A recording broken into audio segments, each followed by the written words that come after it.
नमस्कार. आज 12 एप्रिल 2026 वार आहे रविवार. लोकसत्ता आणि द हिंदू वृत्तपत्र विश्लेषणमध्ये आपलं स्वागत आहे. पहिली बातमी. राज्यात नवा साखर सम्राट. सोलापूरच्या ओंकार शुगरची महाशक्ती 6 वर्षांत 17 कारखान्यांची मालकी त्यांच्याकडे आली आहे. आपल्यासाठी आवश्यकतेची नाही, पुढे स्किप करून बघूयात.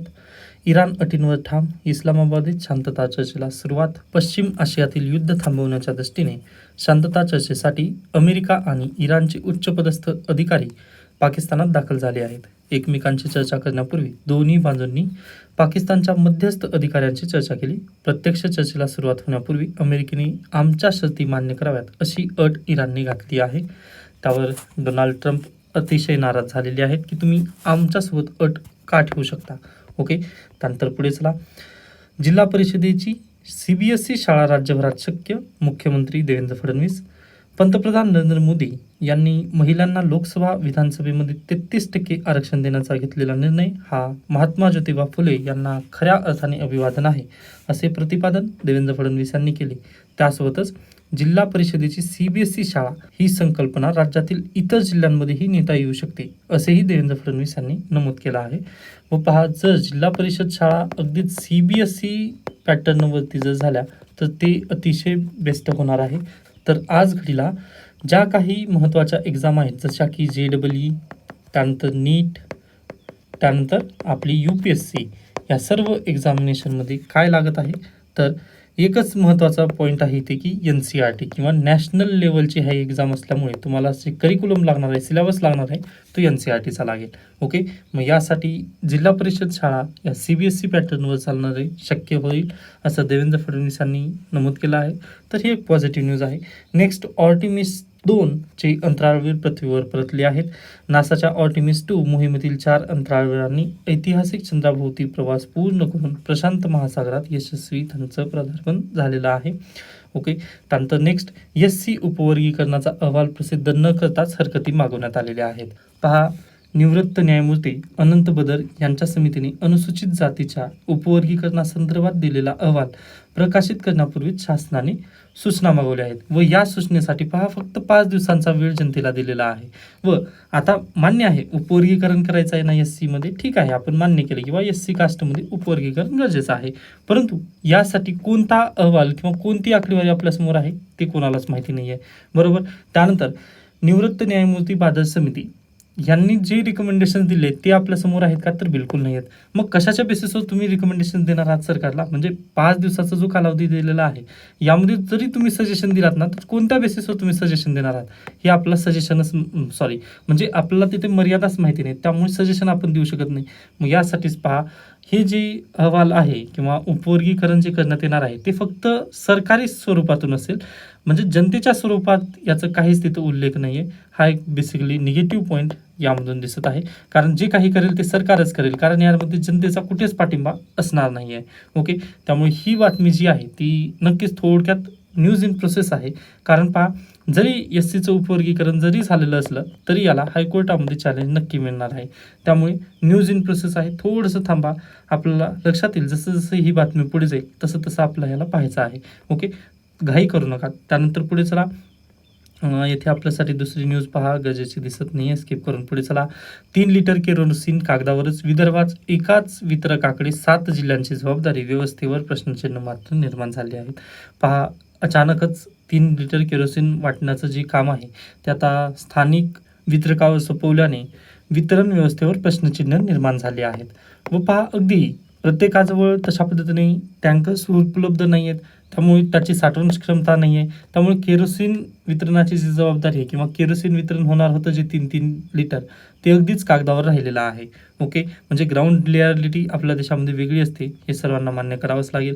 त्यानंतर महिला आणि बालविकास विभागात 8,669 पदांची भरती लवकरच. ओके, त्यानंतर राहुल गांधी आणि नरेंद्र मोदी यांच्यामध्ये चर्चा झाली, ठीक आहे, चांगली गोष्ट आहे, डेमोक्रेसीमध्ये असं होणं गरजेचंच आहे. पहा, त्यानंतर नेक्स्ट, ही आपल्यासाठी बातमी गरजेचं नाही, संरक्षण क्षेत्र आहे, पण ठीक आहे. तर अशा पद्धतीने आजचा लोकसत्ता इथे संपतो. ओके, त्यानंतर राहिलेल्या 2 बातमीपत्राला आपलं चर्चा करायची आहे. म्हणजे कालचे मी बातमीपत्र रेकॉर्ड केलं होतं पहा, पण ते डिलीट झालं त्यानिमित्ताने. व अगदी कालच्या जे न्यूजपेपरमधील ज्या महत्त्वाच्या बातम्या होत्या ते मॅगझिन स्वरूपातून मी देण्याचा प्रयत्न केला, त्याला पण आता आपण डिस्कस करणार आहोत. तर चला आजच्या द हिंदूकडे. आपण daily recording early in the morning करत असल्याने पहा, आपण जो द हिंदूचा पेपर आहे तो कालचा आज अशा पद्धतीने म्हणजे एक दिवस प्रिव्हियस जात आहोत. पण ठीक आहे, आपल्यासाठी ज्या महत्त्वाच्या बातम्या आहेत ना ते घेण्याचा प्रयत्न करूयात. 10 killed as over crowded boat capsize in Yamuna. Yamuna नदीमध्ये एक बोट कलॅप्स होऊन 10 जण तिथे मारले गेले आहेत. त्यानंतर नेक्स्ट, ज्ञानज्योतीच्या तेजस्वी प्रकाश परिवर्तनाचा असामान्य प्रवास. देवेंद्र फडणवीस किंवा महाराष्ट्र गव्हर्नमेंटने ही जाहिरात दिलेली होती पहा, महात्मा ज्योतिबा फुले यांच्या द्विशताब्दी वर्षानिमित्त जन्म वर्षानिमित्त. ओके, त्यानंतर पुढे चला पहा, इस्रोने एक टेस्ट केलेली आहे, second air drop test for Gaganyaan.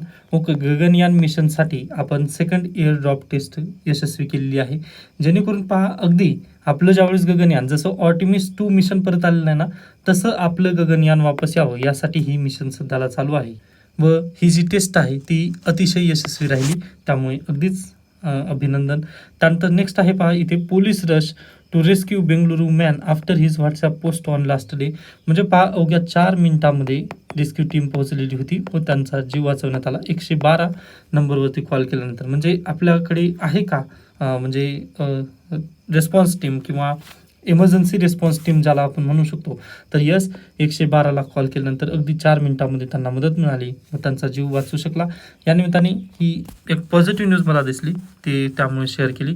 त्यानंतर अन अल्टरनेटिव्ह टू विकसित भारत शिक्षा अधिष्ठान बिल, याला आपण थोडक्यात आपल्या मॅगझिन स्वरूपातून किंवा इथेच मी समजून सांगण्याचा पण प्रयत्न करू शकेन. तर पहा, भारत सरकारने 2020मध्ये नॅशनल एज्युकेशन पॉलिसी घेऊन आलं 2020मध्ये, बरोबर. मग ही जी नॅशनल एज्युकेशन पॉलिसी 2020 आहे, याला अवलंबित्व करण्यासाठी किंवा त्यांची अंमलबजावणी करण्यासाठी भारत सरकारला आता काय करावं लागणार आहे, तर कायद्यामध्ये काही सुधारणा करणं गरजेचं आहे. जसं की पहा, युनिव्हर्सिटी ग्रँट कमिशन ही पूर्वीच्या कायद्यानुसार चालते. ओके, म्हणजे जे विद्यापीठ आहेत, विद्यापीठ अनुदान आयोग किंवा आज घडीला ज्या शाळा कॉलेजेस वगैरे आहेत, त्यामध्ये नॅकची क्रेडिट सिस्टीम आहे, बरोबर. मग या नॅकच्या क्रेडिट सिस्टीमला जर तुम्ही A+ असाल तर तुम्हाला जास्त पैसे मिळू शकतील नॅककडून किंवा UGCकडून. त्यानंतर B+ असाल तर थोडे कमी पैसे तिथं मिळू शकतील. अशा पद्धतीने UGC पैशाचं वितरण वगैरे करतं, बरोबर. त्यानंतर आपल्या देशामध्ये महत्त्वाच्या IITs आहेत पहा, त्यानंतर IIMs आहेत, त्यानंतर आणखीन काय आहेत, एम्स आहेत. ओके, असे महत्त्वपूर्ण इन्स्टिट्यूशन्स आहेत. मग या इन्स्टिट्यूशन्सला जो काही पैसा द्यायचा आहे त्याबद्दल पण केंद्र सरकार तिथं निर्णय घेत असते. मग भारत सरकारने काय म्हटलं की UGC हे शाळा कॉलेजेससाठी फक्त कॉलेजेससाठी. मग असं न करता आपण काय करूयात, हे UGC, त्यानंतर IIM, त्यानंतर IIT, त्यानंतर AIA या ज्या विविध संस्था आहेत, या विविध संस्थांना एकत्रित करून रेग्युलेट करूयात. ओके, म्हणजे एकत्रितरित्या यांना रेग्युलेट करायचं असं म्हणत ठरवत भारत सरकारने एक नवीन बिल आणलेलं आहे, विकसित भारत शिक्षा अधिष्ठान बिल. ओके, हे पॉईंट तुम्ही लक्षात घ्या की विविध संस्थांना, म्हणजे पहा मेडिकलसाठी वेगळी पूर्वी बॉडी असायची, त्यानंतर IIMसाठी वेगळी, IITसाठी वेगळी, अशा पद्धतीने विविध बॉडी इथं रेग्युलेट करायच्या. परंतु आता भारत सरकारने म्हटले की नाही, सगळ्यांना आपण काय करत एकाच छताखाली तिथं रेग्युलेट करायचं. मग यासाठीच विकसित भारत अधिष्ठान बिल आलेलं आहे. मग या बिलला काही अल्टरनेटिव्ह आहेत का, यासाठी हा आर्टिकल आहे. थोडासा निगेटिव्ह सेन्स आहे, परंतु जे काही महत्त्वाचं आहे ना क्रक्स मी आपल्या मॅगझिनमध्ये ऑलरेडी टाकला आहे. मग मॅगझिनला आपण डायरेक्टली ओपन करूयात. त्यानंतर आणखीन एक आहे का यामध्ये, हा आर्टिकल आपल्यासाठी बिलकुल गरजेचा नाही आहे. नेक्स्ट आर्टिकल पण पहा, इन आसाम, हा पण आर्टिकल ग्राउंड रियालिटी आपल्यासाठी बिलकुल गरजेचे नाही. ओके, तर अशा पद्धतीने कालचा द हिंदू थांबतो, कारण काल टेक्स्ट आणि कंटेक्स्ट पेज पण काल द हिंदूमध्ये आलं नव्हतं सॅटर्डे. व आजचं द हिंदू ते 6 वाजता आपल्याला प्राप्त होईल, पण तोपर्यंत तुमच्याजवळ हे व्हिडिओज प्राप्त होईल. मग उद्या आपण त्याचं डिस्कशन करूयात. पण आज संडे असल्यामुळे आजच्या वृत्तपत्रामध्ये एडिटोरियल नसतं, तर डायरेक्टली आता आपण मॅगझिन ओपन करूयात. त्यानंतर आपण मॅगझिन ओपन केलेलं आहे. यामध्ये पहा, विकसित भारत अधिष्ठान विधेयक. ओके, तर न्यू एज्युकेशन पॉलिसीला आपल्या देश पातळीवर राबवण्यासाठी किंवा अंमलबजावणी त्याची करण्यासाठी हे बिल किंवा हे विधेयक केंद्र सरकारने मांडलेलं आहे. मग याबद्दल आक्षेप काय आहेत आणि घटनात्मक आव्हाने कोणती कोणती आहेत ते लक्षात घ्या. तर पहिला आहे कॉन्स्टिट्युशनल ओव्हररीच. आता कॉन्स्टिट्युशनल ओव्हररीच असं का म्हणत आहे, तर पहा आपल्या भारतीय संविधानामध्ये शिक्षण हे जे क्षेत्र आहे, शिक्षण हा जो विषय आहे ना, तो समवर्ती सूची म्हणजे कॉन्करंट लिस्टमध्ये येतो. मात्र हे विधेयक केंद्र सरकारने अमर्याद अधिकार देतात. ओके, जे राज्यांच्या अधिकारांवर गदा आणणारे असल्याचे मानले जाते. कारण पहा, न्यू एज्युकेशन पॉलिसीला जर राबवायचं म्हटलं तर अगदी केंद्र सरकार प्लस राज्य सरकार या दोघांची जबाबदारी आहे. ओके, व अगदी शिक्षण हे समवर्ती सूचीमध्ये आहे, म्हणजे केंद्र सरकार प्लस राज्य सरकार या दोघांचं इथं समन्वय असणं खूप गरजेचं होतं. परंतु इथं राज्य सरकारांना विचारलं जात आहे का, तर बिलकुल नाही. शिक्षणाला डायरेक्टली त्यांनी अंमलबजावणी केंद्र सरकारच करत आहे. यामुळे अतिशय इथं काय होत आहे, तर संवैधानिक अतिक्रमण इथं केलं जात आहे. त्यानंतर कलम 66चा मुद्दा, केंद्राकडे केवळ उच्च शिक्षणातील मानांकनाचे समन्वय आणि निर्धारण करण्याचे मर्यादित अधिकार आहेत. मात्र VBSA विधेयक नियंत्रित परिषदांना तपासणी आणि निधी वाटपाचे संपूर्ण अधिकार देते. मी आत्ताच चर्चा करत असताना मी म्हटलं ना, पहा, पूर्वी UGC द्यायची, पैशांचं वितरण UGC करायची, पण आता VBSA काय करणार आहे, तर अगदी हे सर्व अधिकार केंद्र सरकारकडे असतील व त्यानुसार निधी तिथं वितरित केला जाईल. यामुळे पहा, केंद्र सरकारचं नाही, इथं पॉवर जास्त वाढणार आहे.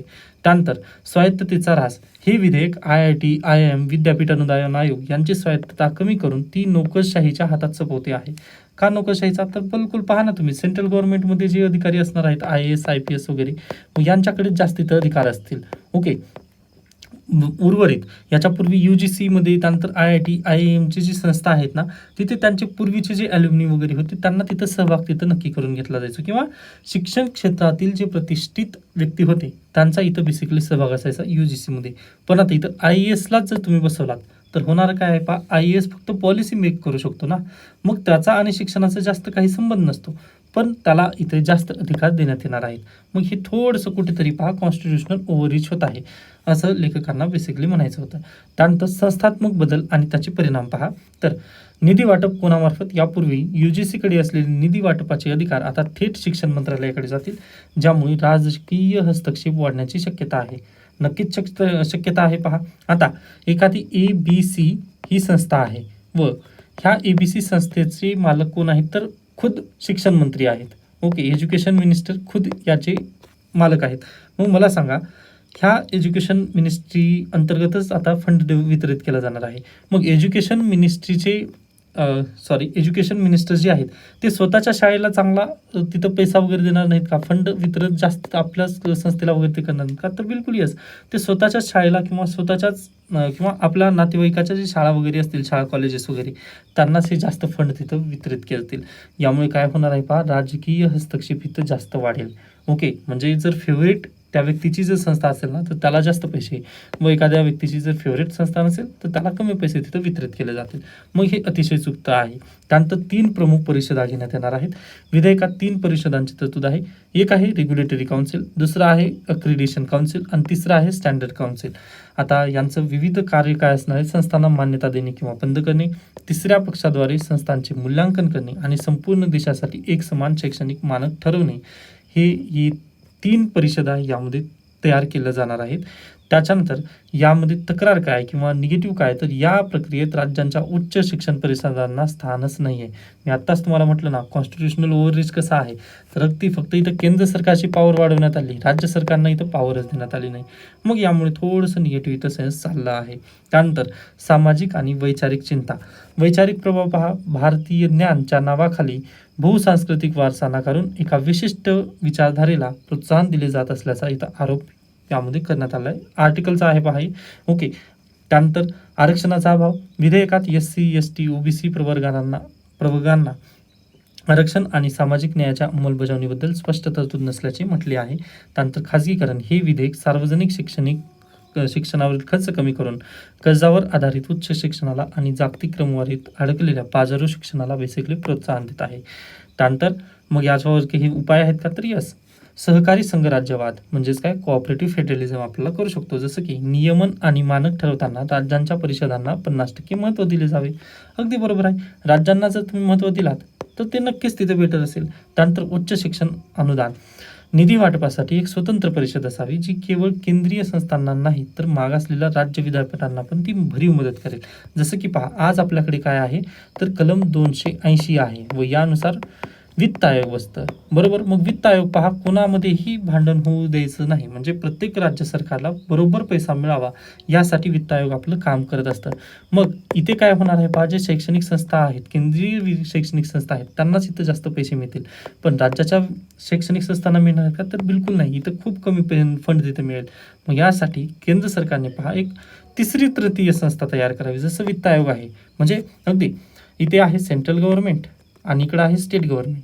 मग या दोघांना फंड वितरित करण्याचं काम वित्त आयोग करतं, बरोबर आहे. म्हणजे सेंट्रल गव्हर्नमेंटला किती पैसे असावे व स्टेट गव्हर्नमेंटला.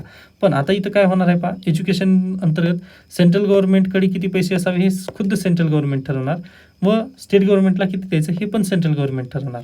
म्हणजे जिसकी लाठी उसकी भैंस अशा पद्धतीने इथं काम होत आहे. मग यासाठीच पहा यासाठीच लेखकांचं म्हणणं आहे की इथं थोडक्यात चेंजेस आपण करणं अपेक्षित आहे. त्यानंतर लोकशाही प्रक्रिया, शैक्षणिक संस्थांच्या सिनेट आणि अकॅडमिक काउन्सिलचा सहभाग यामध्ये निर्णय असावा. आणि प्रादेशिक न्याय, मानके ठरवत असताना प्रादेशिक भाषा, स्थानिक गरजा, हवामान बदल यांसारख्या मुद्द्यांचा देखील विचार करण्यात यावा, असं यामध्ये उपाययोजना आपण तुम्ही नक्की सांगू शकता. आय होप ही विधेयक तुम्हाला समजलेलं असेल. त्यानंतर येतं नेक्स्ट आर्टिकल आहे महात्मा ज्योतिबा फुले यांच्याबद्दल. म्हणजे हा आर्टिकल आलेला नव्हता, पण काल जाता जाता आपण पॉईंट घेतलेला होता की महात्मा ज्योतिबा फुले बॅकवर्ड लिंकेजेसमधून यावर्षी खूप महत्त्वाचे आहेत. ओके, UPSCसाठी पण त्यानंतर दैनंदिन आयुष्यात पण, यासाठी आपण हा आर्टिकल मी तयार करून घेतलेला आहे. तर पहा, महात्मा ज्योतिराव फुले 1827 11 एप्रिल रोजी त्यांचा जन्म ते 1818 असा त्यांचा कालावधी होता. ही आधुनिक भारताच्या इतिहासातील एक महान समाजसुधारक, क्रांतिकारी विचारवंत आणि सत्यशोधक समाजाचे ते संस्थापक होते. महाराष्ट्रातील सामाजिक क्रांतीचे जनक म्हणून देखील त्यांना ओळखलं जातं. त्यानंतर त्यांचे शैक्षणिक कार्य आपल्या सर्वांना माहितीच आहे, तरी देखील आपण थोडक्यात विश्लेषण करत आहोत. स्त्री शिक्षण, त्यांनी 1 जानेवारी 1848 रोजी पुण्याच्या भिडेवाड्यात मुलींची पहिली शाळा सुरू केली. आपल्या पत्नीला सावित्रीबाई फुले यांना शिक्षित करून त्यांनी देशातील पहिल्या महिला शिक्षिका बनवले. त्यानंतर दलितांसाठी शिक्षण, बहुजन समाज आणि अस्पृश्यांच्या मुलांसाठी त्यांनी अनेक शाळा काढल्या. शिक्षणाशिवाय प्रगती शक्य नाही हे त्यांनी विद्येविना मती गेली या आपल्या प्रसिद्ध उक्तीतून स्पष्ट देखील केलेलं आहे. ओके, ज्यावेळेस शिक्षणाबद्दल एखादा आर्टिकल येईल किंवा निबंध लिहिण्यासाठी जर तुम्हाला सांगितलं जाईल ना, तर महात्मा ज्योतिबा फुले यांनी विद्येविना मती गेली ही जी उक्ती आहे ना, तिथून जर तुम्ही तुमचं निबंध चालू केलात ना, तर खूप बेटर त्याचा प्रभाव पडणार आहे पहा. ओके, त्यामुळे ही पाठ करूनच ठेवा तुम्ही. नेक्स्ट आहे सामाजिक सुधारणा. सत्यशोधक समाज, 24 सप्टेंबर 1873 रोजी त्यांनी सत्यशोधक समाजाची स्थापना केली. सर्वसाक्षी जगतपती, त्याला नकोच मध्यस्थी ही या समाजाची ब्रीदवाक्य होती. पॉईंट प्लीज लक्षात ठेवा, परीक्षेला विचारला जाऊ शकतो. नेक्स्ट आहे अस्पृश्यता निवारण. त्यांनी आपल्या घरातील पाण्याचा हौद अस्पृश्यतांसाठी खुला केला, जो त्या काळातील एक अत्यंत धाडसी निर्णय होता. नेक्स्ट आहे बालहत्या प्रतिबंधक ग्रह. विधवांच्या मुलांच्या संरक्षणासाठी त्यांनी 1863 मध्ये बालहत्या प्रतिबंधक ग्रहांची स्थापना केली होती.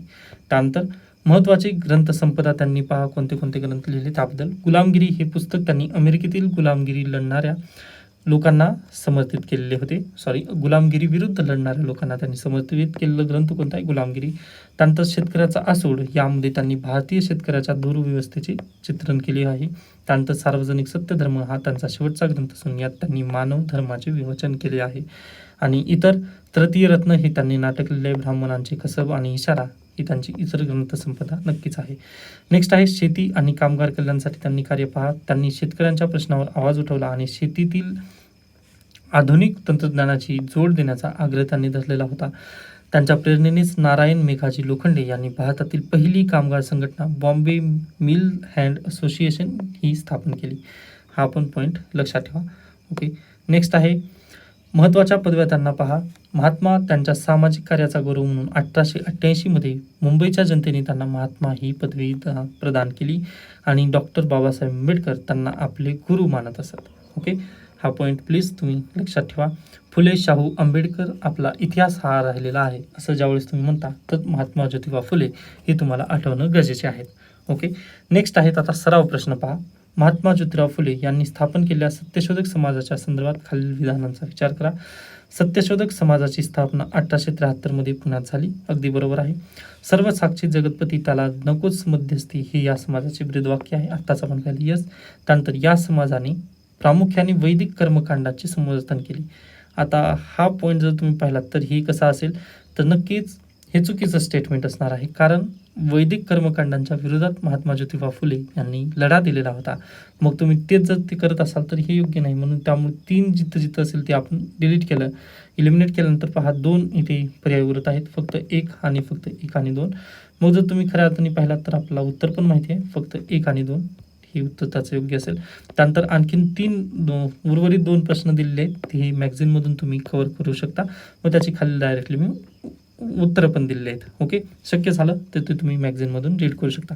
त्यानंतर मला एक सजेशन घ्यायचं आहे तुम्हाला. हे मॅगझिन नवीन बनवलेलं पहा, प्रशासकीय वेद नावाचं, हे बेटर आहे की पूर्वीचं बेटर आहे, ते मला प्लीज तुम्ही कमेंट सेक्शनमध्ये नक्की सांगू शकता. म्हणजे मी अशा पद्धतीने तयार करतोय, पण याची थोडीशी साईज जी आहे ती एक्स्ट्रा वाढत आहे. ओके, त्यामुळेच तुम्ही एकदा मला कमेंट सेक्शनमध्ये नक्की सांगा, हे बरं आहे की पूर्वीचंच आजचे वृत्तपत्र नोट्स म्हणून मी देत होतो ते बरं आहे. ओके, तुम्ही नक्की सांगू शकता. इथे थांबूयात आपण. याबद्दल काही शंका, काही सजेशन असतील तर नक्की सांगा. धन्यवाद.